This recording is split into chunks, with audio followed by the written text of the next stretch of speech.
Sir ওই যে কেমন মাঝখানে কি ওষুধ চলবে না একসাথে? এটা তো স্যার অ্যান্টিবায়োটিক, ওইটা একটু কথা খোলামেলাতে কথা বলে আমার কোনো সময় আইডিয়া চলে আমি তখন আধা বড় ভালো লাগে তখন আমার হোমিওপ্যাথি লাগাই দিই। কিন্তু আপনি শুধু যারা আছে সবাইকে হোমিওপ্যাথি বিশ্বাসী তারা কেমন যেতে পারে ওষুধ খাওয়াইতে পারে, কিন্তু আপনার ঔষধের ভাব যেন মালিক মানুষ সুস্থ করে। স্যারের ভিডিও দেখতে মানে মামা ঘুম কেমন হয়?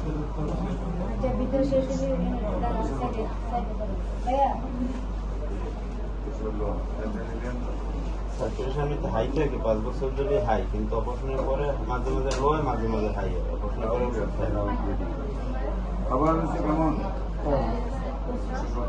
প্রস্রাব কিলার হয়।